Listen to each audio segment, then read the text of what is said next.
Joaquin Guzman once said, "I may not be the president of Mexico, but in Mexico, I'm the boss." He may not have been wrong. The Sinaloa Cartel is a study in the life of Guzman. To find, among other things, how this man made Sinaloa Cartel what it is today, you may need some backstory. So let's get into it. The not-so-humble beginnings. How did the Sinaloa Cartel come into existence? The ban on cocaine and heroin in the United States in 1914 was what triggered the Mexican drug trade. Once the war on drugs was declared, growing opium seemed like an obvious black market opportunity, and Sinaloa farmers were the first to cite this seeming treasure. All they had to do was scratch the ball on the plant to get heroin. It was that easy. And so the trade began. The cocaine explosion in the 1980s, however, blew the whole business wide open, caused a massive expansion. You should also know that Sinaloa Cartel did not start on its own. It was part of a much bigger deal that had come to ruin. This is the story of how said deal, the Guadalajara Cartel, came crashing down,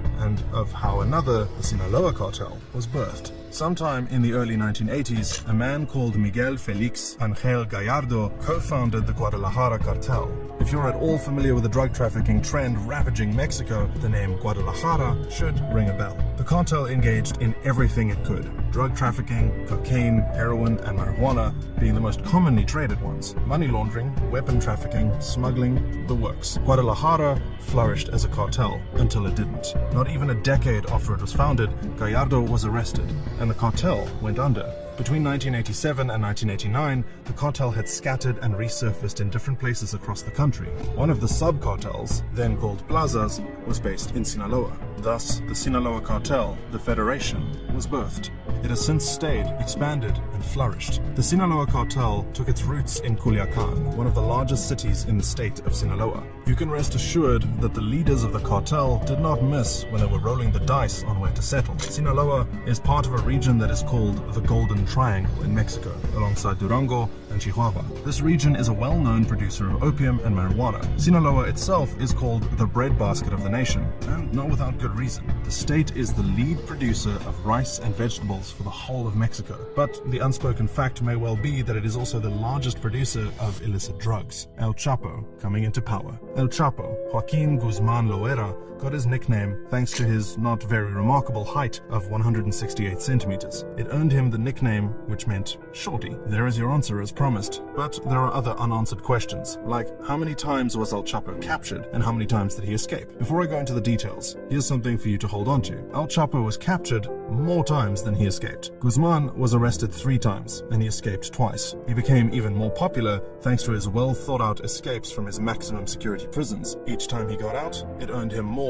reverence and respect. Not that he lacked any of those things to begin with. However, a lot had happened before that. You see, when Miguel Felix Angel Gallardo, co-founder of the Guadalajara Cartel, was arrested in 1989, the cartel had fallen into the hands of his nephews, the Arellano Felix brothers. The brothers must have tried to hold the organization together, but by 1990, when their uncle was moved to a maximum security prison, the brothers completely broke from Guadalajara to form their own cartel, the Tijuana Cartel. This was how and when the Sinaloa Plaza came to be ruled by Guzman, who had been an original member of Guadalajara. Alongside Hector Luis Palma Salazar and Juan Jose Esparragoza Moreno, Joaquin Guzman Loera made the Sinaloa what it is today. As with several crime syndicates, the members are often bound by blood and family relations. El Chapo is no exception, because he is the nephew to Aviles, a pioneer of one of the first drug cartels in Mexico. El Chapo and his rule.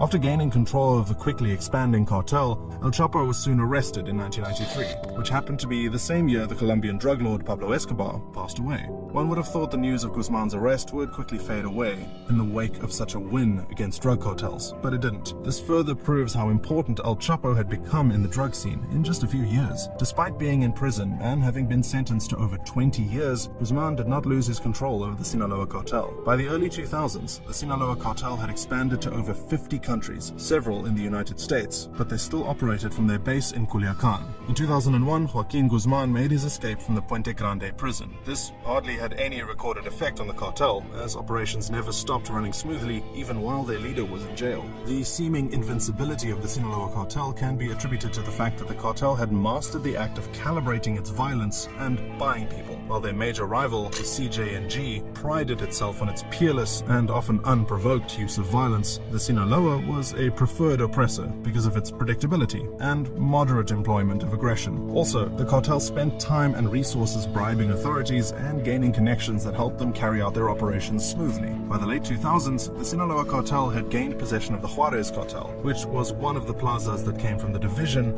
of Guadalajara. At around that same time, the cartel was also in a long-standing and still standing feud with the Tijuana cartel, which is run by the Arellano Felix brothers. This never-ending battle started a long time ago, about the time when Guadalajara first fell apart. The possibly suppressed hatred between the two parties was triggered when, in 1992, El Chapo sent gunmen to raid a Tijuana cartel party and ended up killing 9 people. The Tijuana cartel did not take this lightly and retaliated by trying to assassinate El Chapo the following year at the Guadalajara airport. Instead of getting the drug cartel kingpin, the bullet missed, or someone purposely changed targets and found a well-known Mexican cardinal instead. There are speculations that the cardinal was killed because of his view against drug cartels. It was a few weeks after this incident that El Chapo was arrested in Guatemala. After his first arrest, El Chapo would end up in prison twice again, but this did not stop the Sinaloa cartel from accumulating profit and expanding their drug business. Today, their revenue per annum is estimated to be over $3 billion. Yeah, that's billion with a B, and that's the lowest estimate. Some sources say that they have made around $39 billion per year, which is a terrifying number. The cartel was once focused on the opium black market, which was discovered by Sinaloa farmers when the war on drugs started in the US. Today, however, the cartel has graduated from opium, cocaine, marijuana, and heroin to accommodate fentanyl, for which they had to collaborate with organizations like Chinese Triad Sun Yi-un and the 14K Triad. The cartel also engaged in a lot of murders, bribery, money laundering, and weapons trafficking. They employed the services of several subsequently wanted men. The head of Los Antrax, El Chino Antrax, and Santiago Meza Lopez, called El Pozolero, or the stew maker, are among the more well-known killers that they hired. Before I close the chapter on El Chapo, I will but a brief detour to look into what happened to him after his infamous tunnel escape on the 11th of July 2015. After his escape, Guzman managed to stay away from prison until he was, once again, arrested in Los Mochis, Sinaloa in 2016. This time, for good. He was extradited to the United States in 2017 and found guilty of various crimes in 2019. Since then, he has been incarcerated to serve a life sentence. While the details of El Chapo's life are pretty much open to the general public, the lives of his comrades are not so detailed. But here's what I know. Palma Salazar was arrested in 1995, and El Azul, Juan Jose, was rumored to have died in 2014. This marks the end of one generation of the Sinaloa cartel rulers, the successors, El Mayo and Los Chapitos. Did you ever wonder who held the fort while El Chapo was giving directions and plotting in his prison cell? In 1993, when El Chapo was first arrested, his 4 sons, Joaquin Guzman Lopez, Ovidio Guzman Lopez, Ivan Arquivaldo Guzman Salazar, and Jesus Alfredo Guzman Salazar, collectively known as Los Chapitos, gained control and ruled alongside Ishmael Gambarda Garcia, known as El Mayo. The rivalry began almost immediately, but it helped that the cartel was never really a hierarchical organization. Thanks to this, each side was able to maintain their factions separately while trying to cooperate as best they could.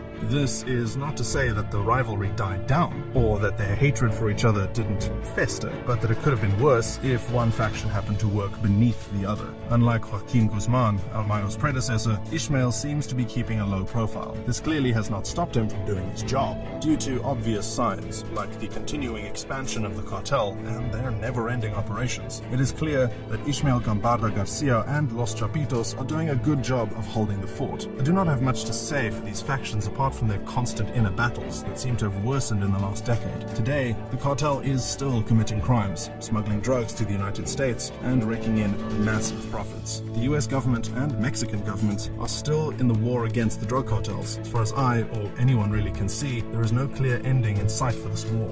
Thank you for watching. Do give us a thumbs up if you enjoyed it. You can click on either of the 2 videos on your screen for more like this one.